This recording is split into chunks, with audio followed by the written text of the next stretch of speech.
Hey everyone, I wanted to talk to you today about creating a tiny planet video using the new built-in feature in Final Cut Pro.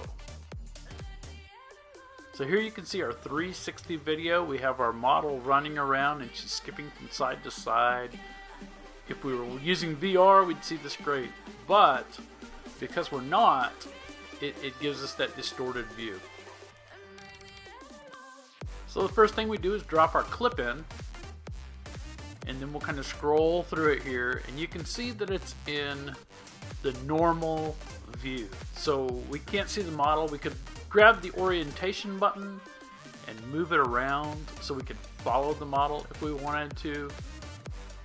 That would kind of let us do a little editing, but we could also turn this into a tiny planet video without using software like Roll World, which is what I used for the original. So all we have to do is go over here to orientation and mapping and select Tiny Planet. It instantly transforms our video into that Tiny Planet style look. And if we scroll through now, we can see her moving around the little ball in the center. Looks pretty cool. I was impressed at how easy this software was. Roll World always gives me a little bit of an issue, but again, I have to use that on my iPad or my phone in order to create the videos the way I want them to look. Now, when I created Tool Girl Time, I originally set out to make this Tiny Planet video of a girl running around, and it was kind of like this girl from the old show Tool Time with hand tools and power tools and everything else, and she was, stripping as she went along. So this is kind of a stripper video, so we're not going to see the whole thing because I've got this on my YouTube channel as well, but you can see parts of it and how I created it.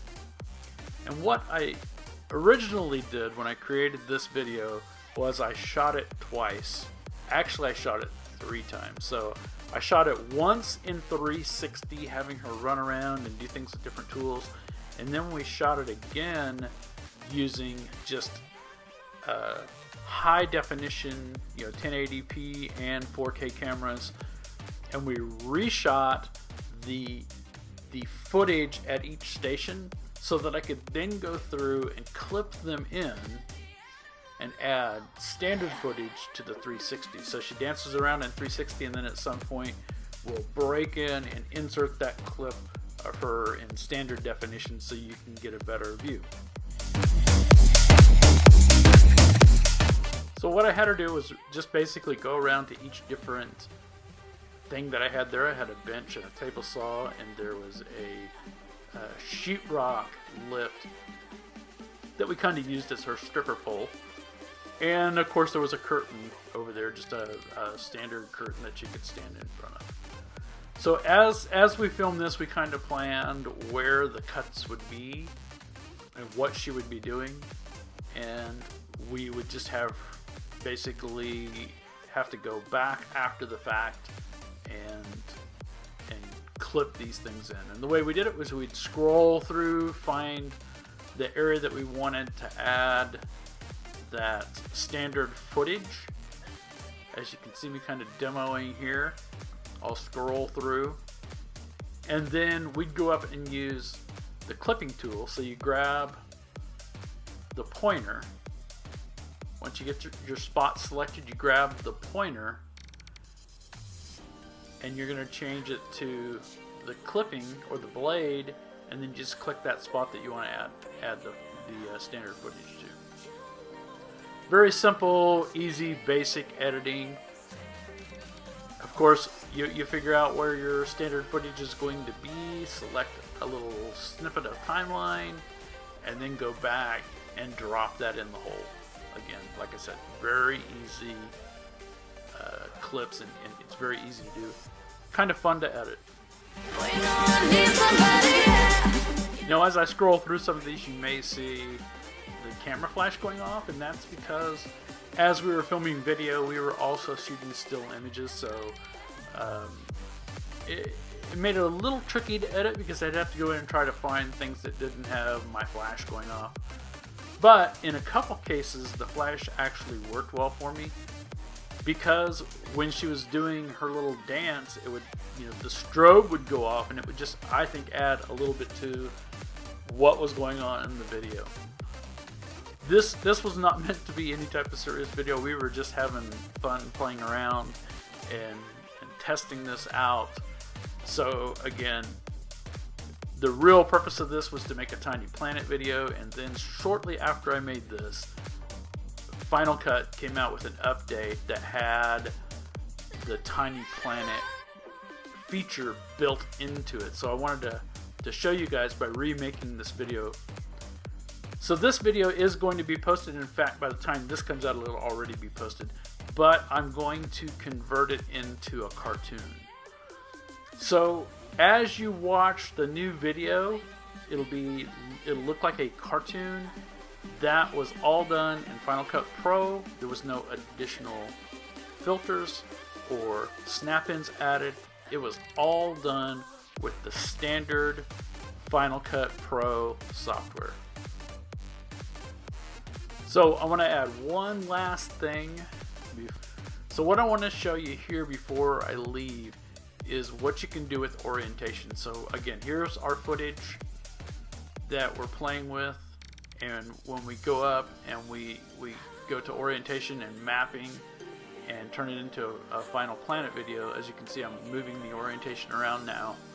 But when I turn this into a Tiny Planet video, if I want to manipulate the orientation, by leaving the orientation tool on, I can just click and drag anywhere on my video to rotate it, to change it.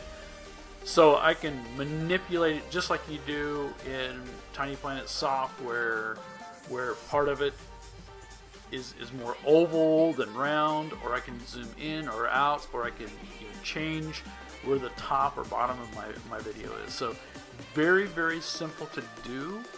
I enjoyed Final Cut. They've done a great job with this addition. In fact, you can even do rabbit holes with it if you just pull the orientation away further. So great product, great fun.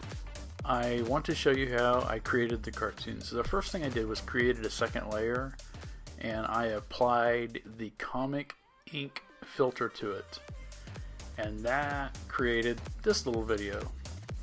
Now I made the opacity about 60% so you get some of the bleed through and you capture a little more detail.